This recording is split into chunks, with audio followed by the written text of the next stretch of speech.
freedom. So, I'm going to talk about, I'm going to do another, talk about another maxim of the famous Stoic philosopher Epictetus, who was a freed slave. That's why, to me, it makes him a significant Stoic, even though I agree with Daniele Bolelli, aka Zen Punisher, that they can be killjoys for sure. But anyway, instead of focusing on this maxim, which is conform your wishes to reality, there is part of that, but I want to focus mainly on Epictetus's definition of freedom, because I think it's interesting and apt for like fucking stupid social media culture right now too. So anyway, I'm just going to read it and then we'll talk about it here. So, understand what freedom really is and how it is achieved. Freedom isn't the right or ability to do whatever you please. Freedom comes from understanding the limits of our own divine providence. I don't believe in divine providence, but whatever. By accepting life's limits and inevitabilities and working with them rather than fighting them, we become free. If, on the other hand, we succumb to our passing desires for things that aren't in our control, freedom is lost. See, I think this makes a hell of a lot of sense. So, understand what freedom really is and how it is achieved. So, people have all of these dramatically different definitions of freedom, right? And it really varies depending on your political perspective and depending on the issue, because people are inconsistent with the application of their own supposed principles, right? Whether you're righty, lefty, libertarian, or anything on any issue, pretty much. So freedom isn't the right or ability to do whatever you please. This is a fucking big one. Like, you know, Alex Jones and anti-vaxxers and people like, don't tread on me, government. Black helicopters, I got the documents like that. No government gonna jam me. That kind of fucking stupid shit.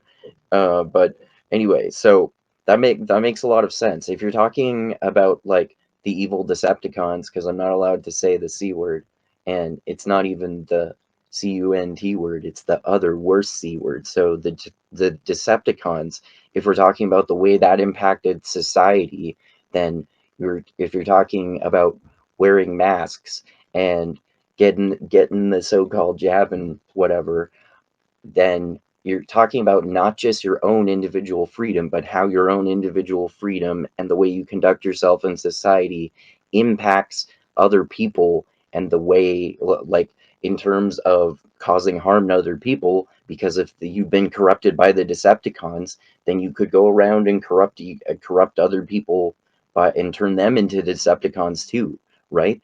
So you want to prevent the Decepticons from being spread. And contrary to what these fucking pro Decepticons people are saying, the well, like with their literally pro Decepticon agenda, that they're ironically accusing the other side of having a pro Decepticon agenda because they're just scientifically illiterate. But anyway, the point is that your freedom impacts other people. That doesn't mean we should mandate the Decepticons. No, to me, it does not mean that at all. But it means that you should consider this. It's just something to think about.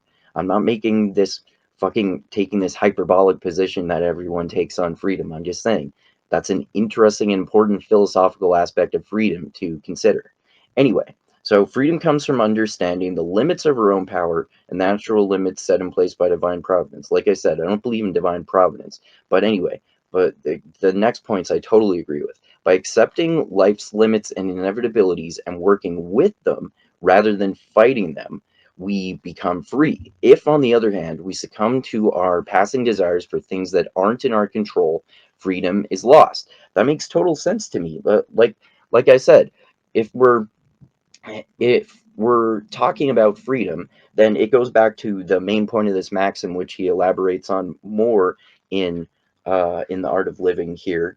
Conform your wishes to reality. It's really related to the same kind of message that he kind of conveys over and over again in different ways and different maxims in this book.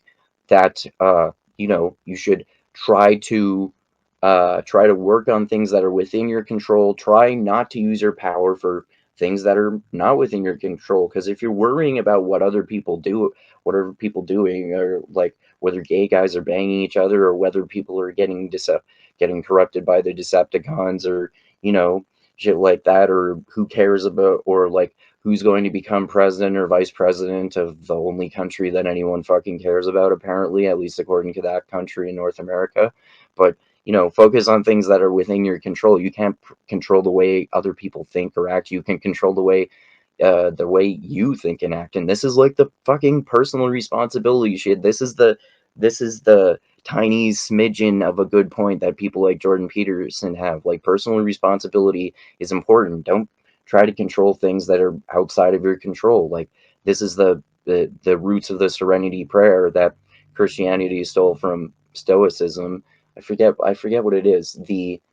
Man, I might look it up right now. But anyway, the it's the Bible. No, it's not even in the Bible, but the Christian paraphrasing of the Stoic principle is totally true. Like, basically, have the serenity to know the difference between what is in my control and what is within my control, and how that, yeah, what is within my control and what is within my control, and having the wisdom to know what I'm good at and bad at, and exercise the power, that kind of thing. Having serenity to accept your personal responsibility and live in a society, and know damn it, I'm just gonna look it up right now. Serenity prayer. Fumbling all over myself trying to paraphrase it here. O God and Heavenly Father, grant to us the serenity of mind to accept that which cannot be changed, courage to change that which can be changed, and wisdom to know the one from the other, blah, blah, blah. So, yeah, basically that principle that I was fumbling around all over the place about. Anyway, yeah, that's Stoic Epictetus's perspective on freedom. So, I think that's a really cool and interesting perspective on freedom. Anyway, freedom!